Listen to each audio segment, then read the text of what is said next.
I'm Eva Meszaros with Specialty Food News, and I am joined today by the great Barbara Corcoran, businesswoman, investor, real estate mogul, and obviously from ABC's hit investment series, Shark Tank. Welcome, Barbara. Pleasure to be here. Did you have a particular interest in specialty foods or even just the business of food before you started investing in some of these businesses? You know, I honestly didn't have an interest in anything other than real estate before I went on Shark Tank. And as you know, we see so many different businesses there. I think I didn't know I had an interest in food until I started looking at my portfolio and realizing it's 80% food. How did that happen? Okay. But now, looking back, even though I didn't intentionally do that, I think I like people who like food, and that's a big piece of it for me. I like to cook. I love to entertain. I'm not even a good cook, but I cook anyway. And I feel like people who like to feed people are happy people. It's my own little stupid theory. And so the entrepreneurs that come on the show that are pitching food products, I tend to like them all. I don't think there's one I've met that I didn't like, and I can't say that about all the business people that come on. And so I like the people, so one foot's in the deal, and then the only remaining question is, do they have something unique here? Something that could sell that I could make some money on. But it starts with the people, and I just like food people. That's it. What's the first thing you look for in a company you're considering investing in? You know what I'm always looking for is something that's different. Because there's really nothing new out here, in any space. Yeah. It's all been done before. So the best you could do is do a new twist on something old. So I'm always trying to figure out, okay, what's the twist here? That's number one question. Do they have a twist? And then the number two question, which is probably a far more important part, is this person capable of hitting the finish line? Because it's so easy to start a business like it is to have a baby, but it's so hard to raise a kid. And business is the same way. And you're going to have the good days, the bad days, you're going to have the teen years, or the equivalent of. You're going to wonder why you dare even give birth to the kid on a bad day, right? And so I really need to know that I've got a great parent there that's going to take care of that business, going to push it and love it, not just this year, but 3 years from now, bad times and good times. And if I judge the person to be that kind of person, they're always going to be the kind of person that succeeds. They always succeed because they have that kind of persistence that's at the core of anybody who's going to be successful. Persistence, yeah. Are there any challenges you see as unique to food businesses in trying to attract investors? Yes, definitely. You know, if we get on Shark Tank, a technology business, even if it's not a great technology app or anything, there's always the quiet promise that you might make a killing. Because this thing that you're only investing $100,000 in, that little piece of stock could be worth millions one day. Now, does it really happen? I haven't had one. Okay, but with a food business, it's a long haul. Anybody in the business realizes it takes enormous patience to build the network of buyers who are going to buy, to cash flow your own product on the shelves of stores, to hope not for returns, to be able to stay with it. It takes tremendous endurance in the food business. And what is particularly curious to me each and every time I invest in a food business is the person who invented the product invents it out of love. It's their love child. They love it and they believe in it. And that's good in that it gets you a business. It's bad in that it's naive.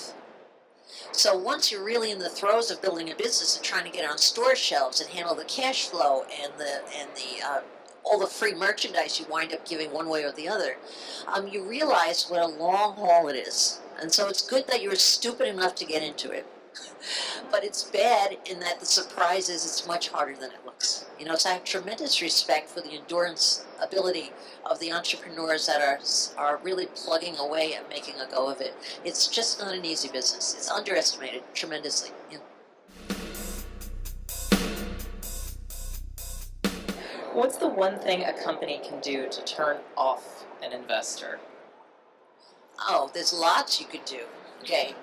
The phrase I least like to hear, and I hear it a lot with people with food products, okay? I won't be happy until I see my Wheaties on every store shelf across America. I'm like, oh God, I'm out. Right? It's lovely to hear this, okay? But then the follow-up question is always, okay, what's your plan? Oh, people just love my product. I'm out again. So that kind of inability to articulate how you're going to make it happen is terrible for investors, because remember, they lose their money when there's no well expressed plan that can be executed. The money's gone. You know, you're not going to figure it out later. If you're coming to me for my money, you better know how you're going to do it, because it's my money that's going to make you do it or enable you to do it. And so to be able to articulate a plan as what you're going to do first, who your audience is, your likely customer, what are your margins, can you get your numbers down, how much cash you're going to need to see it through the stores, do you have to buy the shelves, blah, blah. Having that kind of ability to convince me you know what you're doing is key. Because remember, I didn't have the love child. I might learn to love the product, but I'm not in love. I'm the stepmom. And you got to convince me that this baby is worth my love, which my version of love is the money, right? And my effort and my time. I love minority positions, okay? For this reason, if I'm a majority shareholder, I'm not running it day to day, I mistrust my partner. Why would they be motivated? They're working for me. No, I want to be working for my partner, right? Okay. So a minority position is good for me, for my position, and it's also good for the entrepreneur. You know, we're all in business for ourselves for one reason. We want to be in business for ourselves. The last thing you want to do is work for the next guy, or you wouldn't be in business for yourself. I had 22 jobs before I started my real estate company, and I hated every one of them. I did a great job, but you know what I hated? I hated somebody telling me what to do. All right? That's what gets you in business for yourself, to be the lead dog, to build your own universe, to do exactly what you want. Good, bad, and different, it's yours, right? Okay. So if you're looking for a shareholder, you only want a minority partner. You're a pushy guy, I could tell. You're also a little bit of a pain in the ass, I could tell. Yeah, because you're very specific, which is a good thing, okay? So you want a minority partner, yes. Thank you. Pleasure.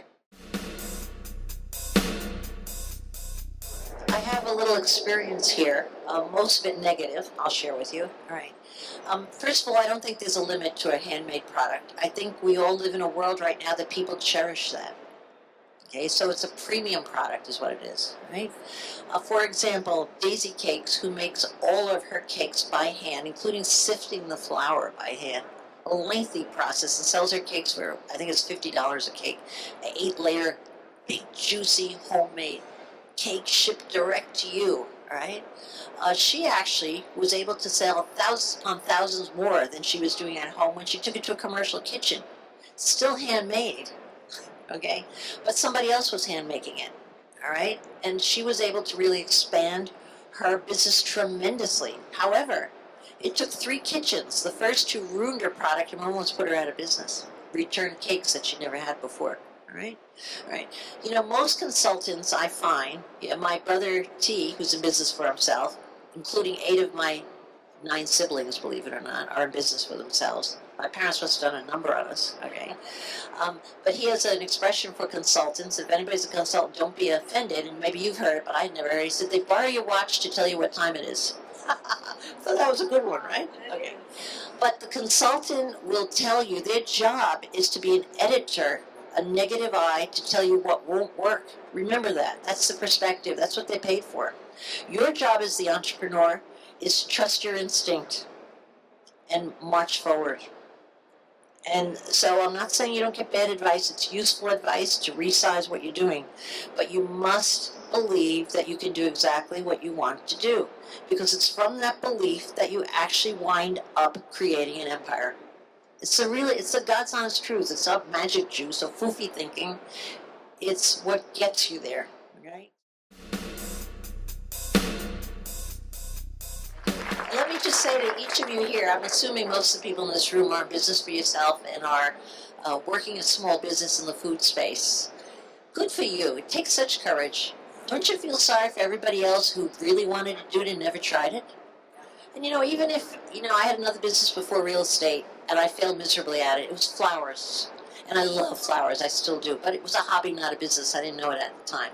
But let me tell you, I'm so thankful I tried the flower business. You know?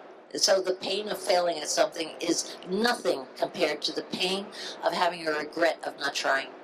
The saddest people in the world are the people who wish they should have, could have. Good for you for having the courage to stepping out and doing it. Right? Rah, rah, rah. Okay. Great words to end on. Thank you, Barbara, and thank you everyone for